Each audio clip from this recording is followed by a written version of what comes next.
ज्ञानेश्वर चिखले या यूट्यूब चॅनलवर आपले सहर्ष स्वागत आहे. नमस्कार विद्यार्थी मित्र हो, मी Dnyaneshwar Khandu Chikhale, tool and die maker निर्देशक श्री साईबाबा आयटीआय शिर्डी. आज आपण आजच्या या व्हिडिओच्या माध्यमातून बेंडिंग डाय अर्थात बेंडिंग टूल या संदर्भात या व्हिडिओमध्ये मल्टिपल चॉईस क्वेश्चन आपण पाहणार आहोत. आपण या चॅनलवर नवीन असाल तर हा चॅनल सबस्क्राईब करा, लाईक करा, कमेंट्स करा आणि थिअरी आणि मल्टिपल चॉईस क्वेश्चन या चॅनलवर पाहत चला. आजच्या ह्या चॅप्टरच्या अनुषंगाने पहिला प्रश्न, the plane in the material in between the outer and inner layers of material experience no stress is called stress. This is called dash. प्रश्न पुन्हा एकदा, the plane in the material in between the outer and inner layers of material experiences no stress is called, this is called dash. प्रश्न असा आहे, ज्यावेळेस आपण जॉबला piece पार्टला bending करतो त्यावेळेस दोन प्लेन तयार होतात, दोन बाजू तयार होतात, आतील आणि बाहेरील बाजू. त्यावेळेस त्यामधील आउटर आणि inner layers of material experiences no stress, त्यामधील बाजूवर या बाजूवर स्ट्रेस नसतो, त्यास काय म्हणतात? त्यामध्ये A course, B neutral fibre, C neutral plane, D outside the bend. तर या बाजूवर स्ट्रेस नसतो त्यास न्यूट्रल फायबर असे म्हणतात, बी न्यूट्रल फायबर. पुढील प्रश्न, V bending dies are used to bend component in dash shapes. V bending डायचा वापर हा कॉम्पोनंटला कोणत्या शेप मध्ये बेंडिंग करण्याकरता होतो? त्यामध्ये A U shape, B V shape, C shape, D bend in S shape. तर उत्तर आहे, व्ही बेंडिंग डायचा किंवा टुलाचा उपयोग हा पीस पार्टला कॉम्पोनंटला व्ही शेप मध्ये बेंड करण्याकरता होतो. उत्तर बी व्ही शेप. पुढील प्रश्न, calculation of original length of strip required. Calculation of original length of strip required for bend component in order to calculate the length of neutral fibre is dash. तर यासाठी सूत्र आपल्याला करायचंय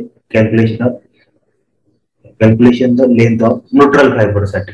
त्यामध्ये ए पाय alpha भागिले 180 कंसात आर आय अधिक एस भागिले 2 कंस पूर्ण. दुसरं पर्याय पाय गुणिले अल्फा भागिले 180 कंसात आर आय वजा एस भागिले 2 कंस पूर्ण. शी पाय गुणिले अल्फा भागिले 180 कंसात आर आय अधिक दुसऱ्या कंसामध्ये एस भागिले 2 गुणिले ई छोटा कंस आणि मोठा कंस पूर्ण. त्यानंतर पुढचं पर्याय डी पाय गुणिले अल्फा भागिले 180 कंसात आर आय भागिले एस भागिले 2 कंस पूर्ण. तर त्याचं उत्तर आहे शी पर्याय, पाय गुणिले अल्फा भागिले 180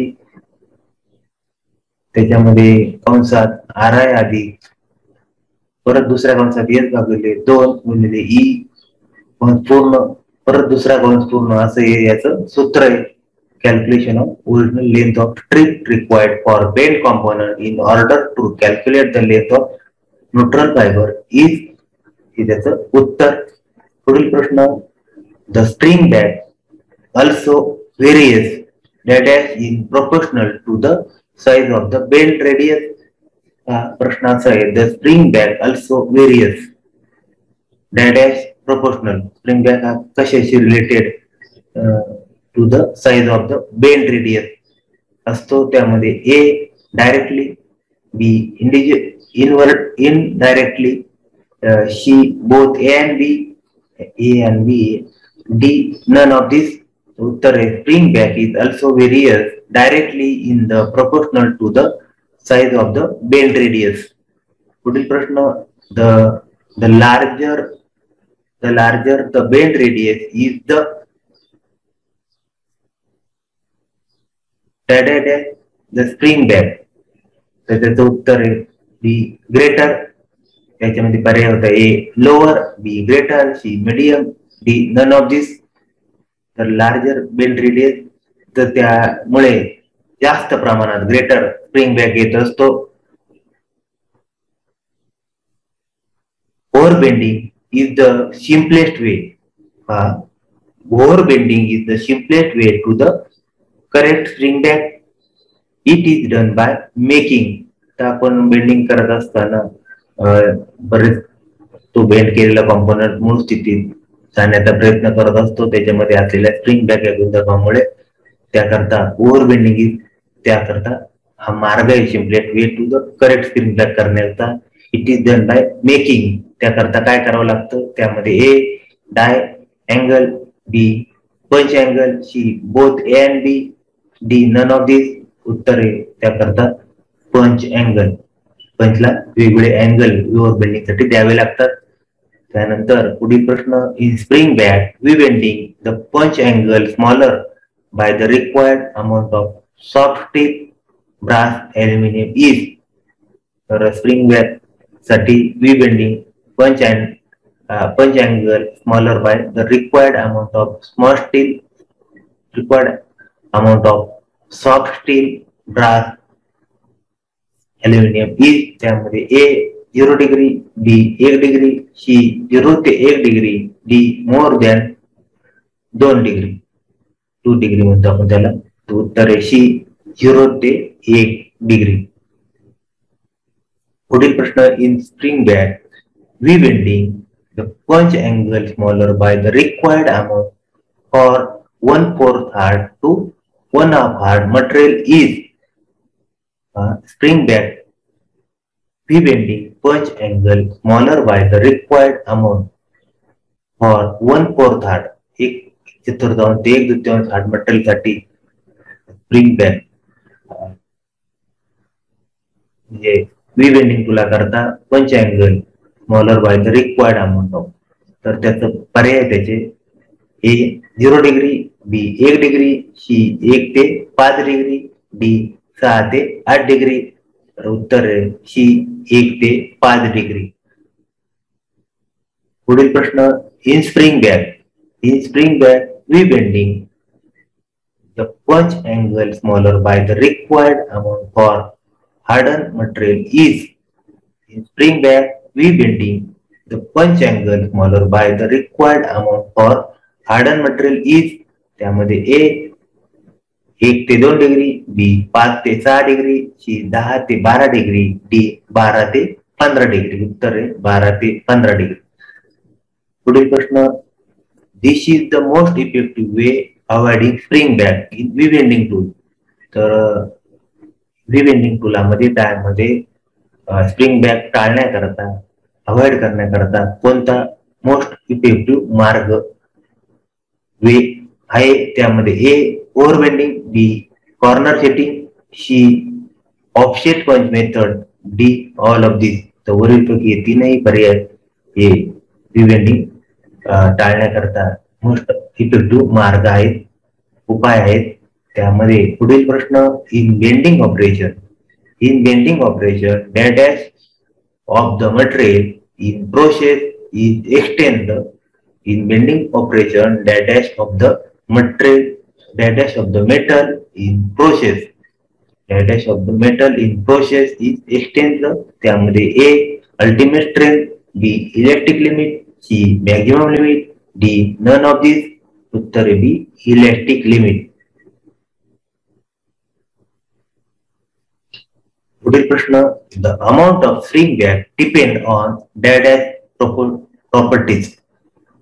the amount of spring back depend on dash property. तर स्प्रिंग बॅकचा अमाऊंट हा कशाशी रिलेटेड असतो, कोणत्या प्रॉपर्टीशी रिलेटेड असतो. त्यामध्ये A chemical, B physical, C mechanical, D electrical. तर उत्तर आहे मेकॅनिकल प्रॉपर्टीशी स्प्रिंग बॅक अवलंबून असतो, डिपेंड असतो. पुढील प्रश्न, bending is the metal working process. Bending is the metal working process by which a straight length is transferred into A, त्यामध्ये A flat length, B triangle length, C square length, D curved length. Bending केल्यानंतर ही curved length तयार होते म्हणून उत्तर आहे D curved length, वक्राकार लांबी. पुढील प्रश्न, in most cases the distance of the neutral axis from the inside of the bend is that thickness. तर आतल्या बाजूपासून न्यूट्रल ऍक्सिस पर्यंत अंतर किती असतं? त्यामध्ये A 0.3 t ते 0.4 t, B 0.5 t ते 0.6 t, C 0.3 t ते 0.5 t, D 0.2 t ते 0.3 t. तर उत्तर आहे C 0.3 t ते 0.5 t इतकं अंतर असतं हे आतल्या बाजूपासून न्यूट्रल ऍक्सिस पर्यंत बेंडिंग करत असताना. पुढील प्रश्न, during the bending operation the outer surface of the material is in. During the bending operation the outer surface of material is. ज्यावेळेस आपण जॉबला पीस पार्टला बेंडिंग करतो त्यावेळेस त्या पीस पार्टचा आउटर सरफेस वर कोणता परिणाम दिसून येतो? त्यामध्ये A shearing, B tension, C compression, D none of this. उत्तर आहे आउटर सरफेस हा टेन्शन मध्ये असतो, इनर सरफेस हा कॉम्प्रेशन मध्ये असतो. तर या ठिकाणी आउटर सरफेस हा टेन्शन हे उत्तर आहे. पुढील प्रश्न, during bending operation the inner surface of the material is. आता अगोदरच्या याच्यामध्ये आउटर सरफेस विचारला होता तो टेन्शन मध्ये असतो, या ठिकाणी इनर सरफेस विचारलेले. During the bending operation inner surface of the material is in. तर ज्यावेळेस जो आपला पीस पार्टला बेंडिंग करतो आपण कॉम्पोनंटला त्यावेळेस इनर सरफेस हा कुठल्या याच्यामध्ये असतो? त्यामध्ये A shearing, B tension, C compression, D none of this. उत्तर आहे C कॉम्प्रेशन. पुढील प्रश्न, naturally in ductile material the spring back is much better than in hard material. तर नैसर्गिकरित्या डक्टाइल मटेरियल चा spring back is much better than the hard material. Hard material पेक्षा कसा असतो? त्यामध्ये A higher, B lower, C medium, D none of this. तर naturally ductile material spring back, ductile material आणि hard material यांची तुलना करतात त्याच्यामध्ये काय आढळून येतं? उत्तर आहे A higher. Naturally in ductile material the spring back is kept higher. हा ductile material higher than the hard material पेक्षा जास्त ठेवला जातो. पुढील प्रश्न, material behind the bend area is also slightly affected. The distortion is called. त्यामध्ये A plastic deformation, B electric deformation, C both A and B, D all of this. उत्तर आहे A plastic deformation. पुढील प्रश्न, ductile material can be bend to A dada degree. Ductile material can be bend to A dada degree. तर ductile material चिवट material याला कोणत्या प्रकारे म्हणजे खाली वेग कोणत्या पर्यायाच्या माध्यमातून बेंड केलं जातं? त्यामध्ये A less, B medium, C greater, D both A and B. तर उत्तर आहे C ग्रेटर. पुढील प्रश्न, the angle included between two extreme position of the bend radius is dada dash. ज्यावेळी पीस पार्टला कॉम्पोनंटला बेंड केलं जातं त्यावेळी त्या दोन बाजू मधील अँगल आहे तो काय म्हणून ओळखतात? तर त्यामध्ये A right angle, B bend angle, C acute angle, D force angle. तर उत्तर आहे B बेंड अँगल. पुढील प्रश्न, the length of neutral plane does not change as a result of. Bending करत असताना the length of neutral plane ही change होत नाही. कशाच्या परिणामामुळे? रिझल्टमुळे. त्यामध्ये A forming, B blanking, C bending, D curling. तर the length of neutral plane does not change as a result of he bending, या पर्यायामुळे किंवा बेंडिंगमुळे ती प्लेन चेंज होत नाही. पुढील प्रश्न, bend angle is dash dash dash. त्यामध्ये A, the angle included between the two extreme position of bend radius. B, the included angle of the piece part which originate at the outer section of the flat plane surface of the piece part. C, the right angle. D, none of these. तर उत्तर आहे त्याचं A, bend angle is the angle included between the two extreme positions of the bend radius. पुढील प्रश्न, in V-bending टूलामध्ये in V-bending tool dash is the plane to which punch holder or punch is held. तर V-bending टूलामध्ये पंच holder किंवा पंच पकडण्याकरता कोणत्या प्लेटचा वापर करतात? त्यामध्ये A, top plate. B, bottom plate. C, locating plate. D, none of this. उत्तर आहे टॉप प्लेट. टॉप प्लेटवर पंच होल्डर किंवा पंच हा वेल्डिंग डायमध्ये टुलामध्ये पकडतात. पुढील प्रश्न, the bill of material does not consist of. त्यामध्ये A, part number. Specification of part. C, name of part. D, price of part. तर बिल ऑफ मटेरियल मध्ये खालीलपैकी कोणत्या गोष्टीचा समावेश नसतो? त्याचं उत्तर आहे price of part. Bill of material मध्ये डज नॉट कन्सिस्ट ऑफ. उत्तर आहे डी, प्राइस ऑफ पार्ट. पुढील प्रश्न, डाय सेट कॉम्पोनंट आर. तर डाय सेटचे कॉम्पोनंट कोणते असतात? त्यामध्ये A, top plate. B, guide bushes and pillars. C, bottom plate. D, all of this. तर die set component are all of this. वरील पैकी सर्व, top plate, guide bushes and pillar, bottom plate. म्हणून उत्तर आहे ऑल ऑफ दिस. अशा प्रकारे आपण हे काही प्रश्न आज आपण या बेंडिंग टूलाच्या अर्थात बेंडिंग डायच्या अनुषंगाने या व्हिडिओमध्ये आपण पाहिले, अभ्यासले. तर आपल्याला ते आवडले असल्यास चॅनल सबस्क्राईब करा, लाईक करा, कमेंट्स करा आणि असेच वेगवेगळे व्हिडिओ पाहत चला. थँक्यू.